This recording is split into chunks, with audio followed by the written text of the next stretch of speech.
plant up the gazebo garden. I actually came out here, I would say a week or so ago, maybe 2 weeks ago, and I topped this up with some garden soil, and it just kind of sinks because the garden soil is like pretty fluffy, and it kind of sinks over time. Also, you'll see that we have chipmunk holes everywhere here. So this is like a chipmunk castle. It's a good chipmunk fortress. But the wonderful thing is I came out here and I wanted to see, a lot of our crops are perennial crops. And I'm going to be planting some that are not perennial today. But you'll see that the strawberries, so these are starting to probably cross-pollinate. We'll get some really beautiful fruits probably within the next couple weeks. And then I came in here and I started planting some things already. You'll see that I planted a bean in here. These are a bush variety of green bean. And you'll see that I have one over here. Something that was really delightful to see is as I was filling the soil up, I tried not to crush this lettuce that is coming up here. So I let some of my lettuce go to seed. And you could see that it benefits because I am going to still seed some lettuce in, and I bought some starts. I just went to one of the local farms and they had a lot of beautiful vegetables and herbs. So I just, of course, picked some up. So I'm going to be planting that. What's really nice is that these are already coming up. We ended up going up towards Amish country and purchased some tomatoes. So I kind of buried these in. These are sun sugar, and I think I have super sweet 100s. And I'm gonna be planting some more in here. So I have some marigolds, which are always a nice companion plant with tomatoes. And there's several reasons for that. So these are the marigolds. You'll notice that they have quite a musky smell. And that is the smell that many tomato-eating insects, like the hornworm, do not like to mess with. So that's why a lot of folks will plant marigolds in with their tomatoes. They're also a great companion plant because they attract beneficial insects to pollinate them. And then when the beneficial insects pollinate this, then they're more likely to pollinate the flowers that are on your other plants as well, whether it's tomatoes or not. Now this is starting to come up. I don't know if this is like a dill, maybe. I think that's probably dill. And then we have, I don't know, is this? Oh, cilantro. So this is some cilantro. This is parsley that I planted in. The other thing that is coming up is these are our native ground cherries. I'm so happy to see that these are popping up again. So this is our native ground cherry, which is absolutely marvelous. I think this is some of the celeriac that's coming up here. I think this is bindweed, which is not allowed. And some of the other things I had planned to grow in here are long-term herbs. So herbs that take multi-years to grow before you harvest them. And I started with some rhodiola rosea, which for those of you who may not know, this is an adaptogenic herb. You use the root of it, but it takes a while. It takes 3 to 5 years for you to harvest this.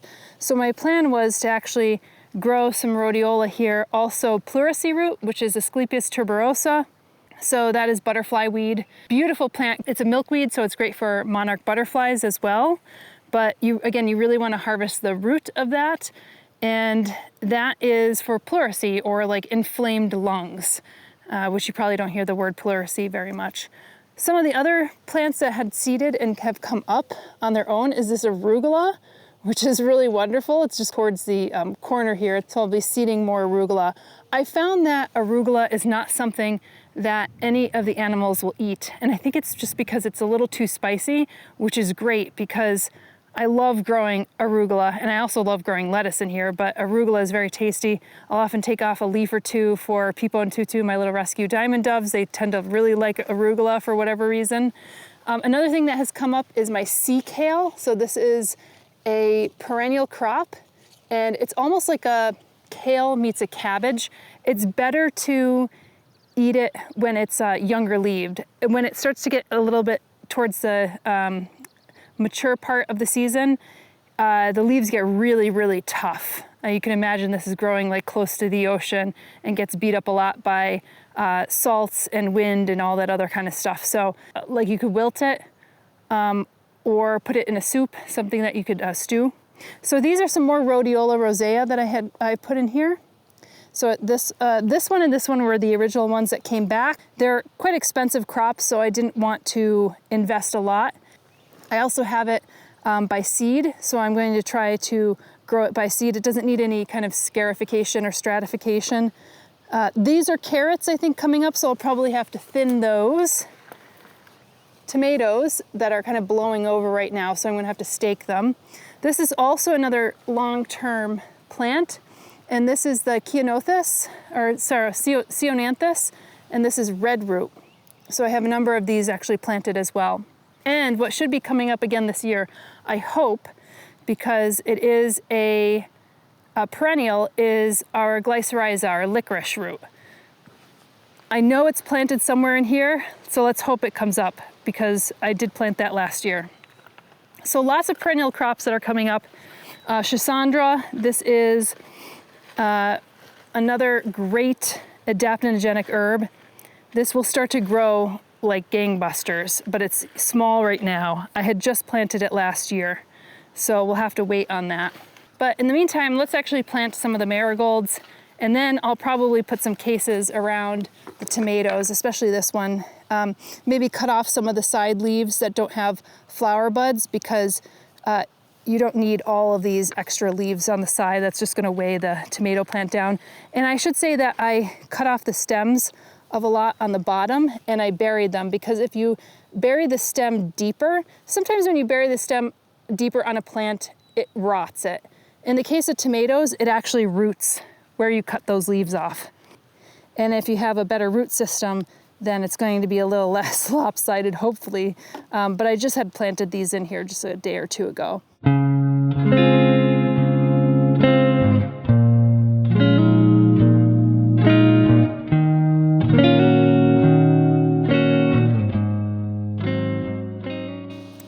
These plants remind me a bit of the calendula, and that's actually something that I had seeded back there just last week, and I have some more calendula that I'm going to be planting, and that is another herb that I like to use. And I try to come out every couple weeks and seed some more so that it has successional blooms. Now last year I planted a lot of tomatoes, and I feel like we just didn't eat them, so I kind of am selecting the amount of plants that I think that we'll actually utilize. So this is the another tomato that I purchased. A lot of the tomatoes that I have here are kind of small cherry tomatoes. This is a Brandywine, so it's a bit bigger. So here's what I mean about cutting the bottom leaves off. I'm just gonna cut these two flush to the stem, and I'm gonna bury that up to there.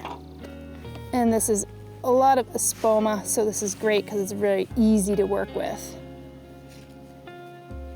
And where I cut those two little side stems off, that should root there as well.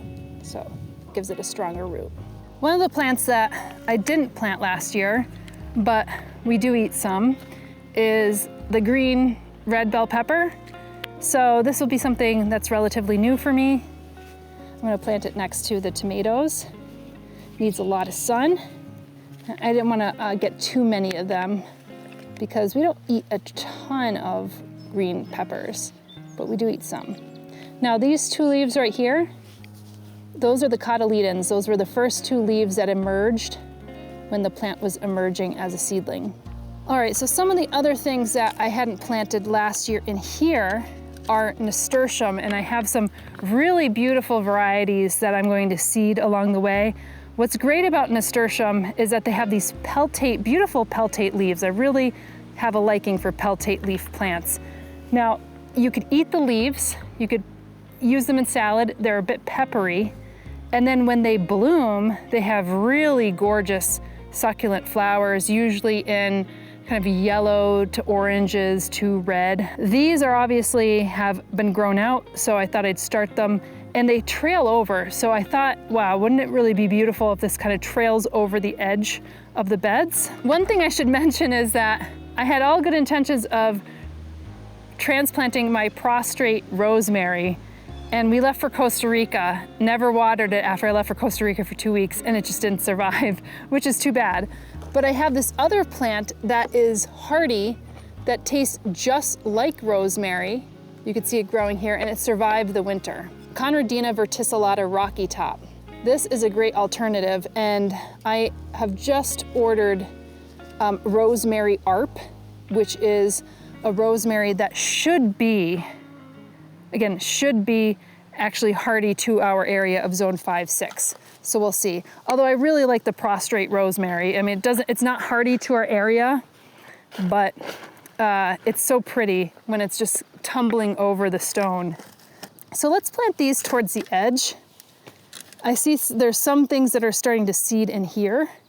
So I don't know what that is, but it looks edible. So these could be like little celeries. I have no idea. These are wonderful trailing plants. I'm also going to plant these at the meadow house because I think they'll be so beautiful tumbling out of our planters. It serves so many different purposes of being a very nice ornamental plant, but also an edible plant. Basils. So I have 4 different kinds of basils here. We use a lot of basil. I love having basil around. It's also one of those plants that could serve as a deterrent, because as much as I love the smell of basil, a lot of insects don't. Now, this one, I have saved the seed, so I am going to plant this by seed again because I took the seed last year during the fall. This is one of my favorite smells. This is Tulsi basil. Can you smell it? Oh yeah, I smell it from here. Oh, it's like bubblegum basil. It's so incredible. Wonderful herb, also considered adaptogenic. I'm gonna plant this over here. Adaptogenic herb means that it really assists the body during stressful times. So adaptogen was really a term that came out of Russia, because Russia was doing a lot of experiments, I would say in the 1950s, on herbs that are gentle on your body, but help reduce cortisol levels or any kind of stressors. For people who are really training in the military or training to be athletes, are the herbs that really keep you healthy and reduce stress levels, cortisol levels in your body.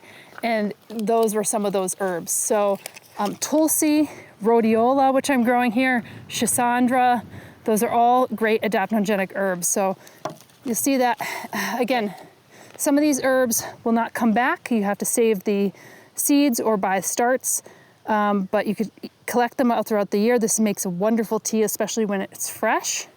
Then I have some of the regular green basil. I usually plant my basils back here. But it's really great when you have just, I mean, tomato and basil. It's so simple. Or if you get avocado and basil and tomato together with a little bit of jalapeno, also really delicious. This one is new. So this is called Siam Queen basil. I think this is more like the Thai basil. I think that's the basil that you get like in your rice wraps. And these are tender. They're annuals. So you just really have to rely on buying basil again year over year or collecting the seeds, which is easy enough. I mean, I think I spent $2.99 on a flat, which is absolutely nothing, especially for what you get throughout the year. And think about it, like if you go to the supermarket, which we're not growing basil usually in the winter months, we don't have a greenhouse, but you get like one of those fresh basils or the ones that in the refrigerator for $2.99. So you get a full flat of them for that price, or even if it was $3.99 or $4.99, it's great, especially if you use it throughout the year. The other one that I think is really beautiful and also quite ornamental is the purple basil. I mean, look at that color. So I'm gonna save 2 of these because I wanna plant them down at the meadow house. But yeah, having some purple basil as well. It's very nice. The other herb that I absolutely adore, it's great with chicken or an iced tea, is a lemon verbena. This could grow into a giant shrub, but it doesn't tend to do that here in this climate because it's too cold. And again, this is an annual. So you have to have this year over year, but I don't know what I wouldn't do without this smell. This smell is just so divine. It smells like lemon drops. Like, it's funny that the ones that we find to be the most appealing, like a bubble gum, and the ones that smell like childhood candies, like lemon drops. So that's that. And then this is all celery. And I have pink celery by seed, which I'm going to seed as well, but I got these, again, starts from the local farm. And I'm gonna plant them in between the parsley, the cilantro, and the celeriac. The one thing that I've had challenges growing here, if they aren't encased basically in one of these, are carrots. I think our chipmunks and our chubbies, which are our groundhogs, tend to really like them, so. Which is also kind of like a potato, which is easy to get at the store. Yes, there's a lot of things that you could get. Need to get that growing. I haven't planted potatoes. I don't want to spend the space because, like Sandra said, they're actually fairly cheap to get. The one thing that I do want to get, however, and I got, is a sweet potato. Because we do use a lot of sweet potatoes. We don't use a lot of potatoes here. They're a little bit too starchy for me, but the sweet potatoes are a completely different beast. I use them in stews or soups. They get really nice and soft in stews and soups. You could steam them and they're just really good. Even without butter, they have this nice natural sweetness. Now, I already have a lot of lettuce that's growing, but this was a beautiful red romaine that I did not want to say no to. So just the color alone is so beautiful. I'm kind of a sucker for lettuce that have splotches or different color. So I figured I would plant this in this lettuce bed that has self-seeded, which is just a wonderful surprise. So I try to not buy that much lettuce during the summer months. It's just wonderful. If you make yourself a sandwich, you actually have the arugula right out here. And this romaine is really tender. So if you wanted to eat the romaine at this stage, then you could totally do that. Okay, this next thing that I have seeds for, but again, it's much easier when somebody had started them for you. These are beets. And you could have beet greens. You could eat these, almost like a Swiss chard. Or you could wait until the roots start to form. And I had beets planted here the last time, so I'm gonna plant them here again. Look at the roots. Isn't that cool? So I think this is called bull's blood beets. Now it looks like there's some other plants that are coming up right here, and I'm not quite sure what this is. It might be some kind, oh, these are radishes, I believe. So that's good because I'm planting some of the root crops over here. Radishes are one of those plants that seed really quickly and form really quickly. So you could constantly come out here and seed radishes. We don't eat a ton of radishes. There was a point in my life where I loved radishes so much and I would eat them raw.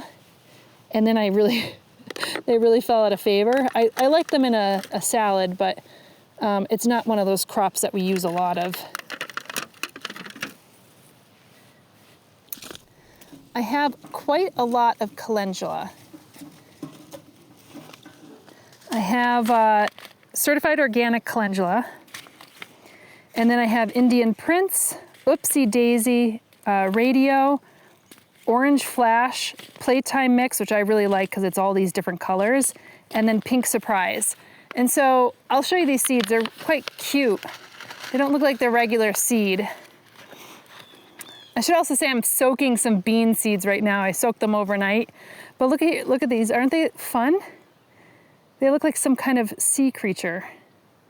So I just surface sow them. And I like to put my calendula over here and interspersed in between all the other plants. And I don't want to use all my seeds because, like I said, I come out every couple weeks and start seeding them. These are also great pollinator plants. A little rain and that just takes off? Yes. One of the other plants that I have planted back here, although I can't seem to see where I had planted it, is the chrysanthemum morifolium, which is the medicinal chrysanthemum. Chinese folks will often use it in their teas. So like a nice summer tea. The flowers, actually, so. And calendula is used as a salve. So I'll take these flowers and use it as, dry them off, and then use them as a salve. Look at that dragonfly right there. He's just warming up. Is he alive? He must be. Some other great flowers that I have seeded, and they'll likely come back up here because these are perennial, are borage. So these are bee magnets in particular. And I have borage alba and then borage, the blue kind, the normal kind, organic from Select Seeds. So this is Barago officinalis. And typically this will self-seed. I'm going to plant this also down at the meadow house. But you'll see what the seeds look like. They're like these little black, it almost looks like little rat turds, to be honest. I usually like to plant them in with the strawberries. And I see there's some things coming up here already, and this might be the borage. And this is the white kind. So it's nice to plant them both in. And the bees absolutely love them. I kind of feel bad because I do collect some of the flowers. I'll use them in salads, but I'm kind of a big softie, so if I see the bees really using them, then I won't touch the flowers. Okay, some arugula, some peas. Oh, one thing I wanted to try this year are fava beans, because I absolutely love fava beans. And I'm surprised you don't need to soak these, because typically, like the beans, I soak a bit before I plant them.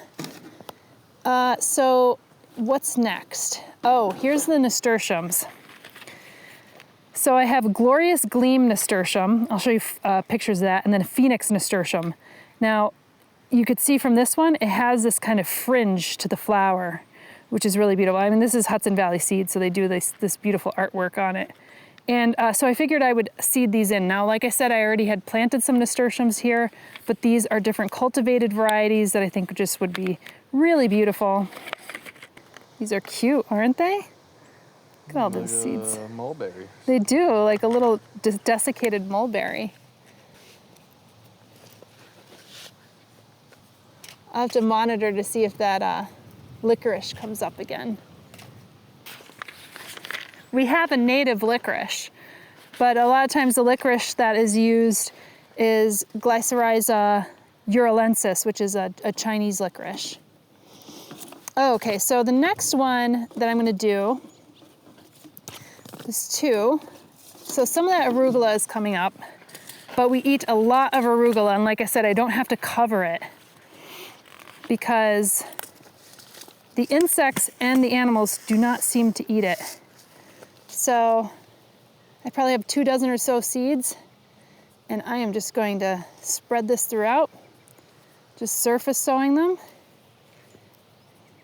and they will come up.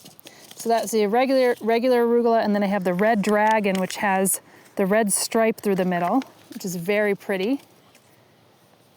Very small seeds. And I'm just gonna put that in there too.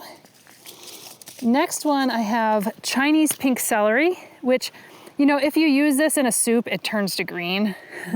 But if you're eating it raw, it remains pink, which I think is pretty cool.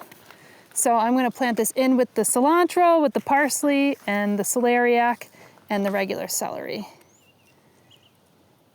And if I just drop the seeds in. If I plant them too close, I could always thin them out later. Now, I didn't have great yield with this last year, but this bed gets really robust as the year unfolds. You could see just the way that I plant, I kind of toss things in there. So it could have gotten, you know, bullied out by the others. Next, what I love to grow is peas. So these are called sugar daddy peas, which are very tasty. Tom Thumb, if you have short on space, these are good ones. And then I have Lillian's Caseload Garden peas as well. So I'm going to try some of these. Maybe they grow dollar bills. Yeah, exactly. You can see They look like just desiccated peas. This is some of my fondest memories is eating sweet peas growing up as a kid. And my parents only planted them a couple years, and then the next year they didn't plant them because they said everything ate them, including us kids. And I just thought they naturally grew. I thought, like, I expected peas every year, which is so funny. So I'm gonna kind of plant them around. I try to plant them in between other plants because I'm like, maybe they'll less likely get eaten. I'm gonna plant them in with the lettuce. And the beans that I have soaking, I have some that are bush beans. I feel like bush beans are better down here because I don't have any trellises except for these. So I'm soaking them. I soak them for 24 hours. So I have the dragon tongue bush bean, which is really beautiful. It's kind of like purple and creamy white colored. And then I have a long bean, which I am going to try to plant down in the meadow house along the fence line because that is something that needs to trellis.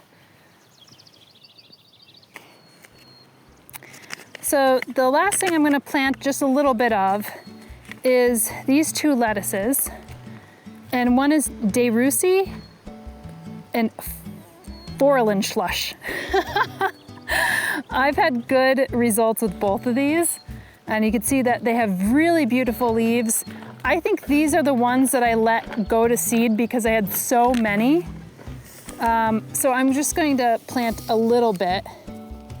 And again, you could come out here and plant throughout the year in the early part, the summer months, because this doesn't take that long to emerge. Maybe 45 to 60 days, and you could constantly come out here every couple weeks and sow some more. All right, so this is kind of my little lettuce patch. And if some of the lettuce gets eaten, it's totally fine because I definitely overseed the lettuce because I find it's like the #1 vegetable that we use. Now, let's see if I missed anything. No, I think that's it. I have a goji berry, but I'm not going to be planting that down here. I have this beautiful black goji berry. So that is one thing. I just haven't had the right kind of place to plant it because it's perennial and it does get to be a big, big plant.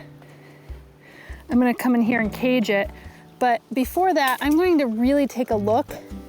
See where the flowers are on this? So it's on this stem, and there's quite a lot of leaves here that don't need to be on here, especially these bottom ones. It has enough leaves to, it's already fruit on here too, you see? So I'm obviously not gonna cut off those stems, but it gives a bit more airflow and it keeps the plant a little tidier. Even this one, there's no flowers growing off of it. So,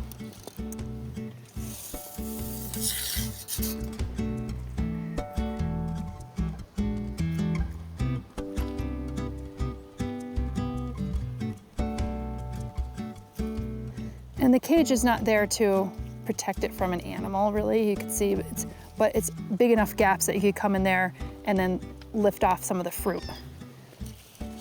But yeah, I could even go a little bit harder on the prune with that, but you don't need all that leafage.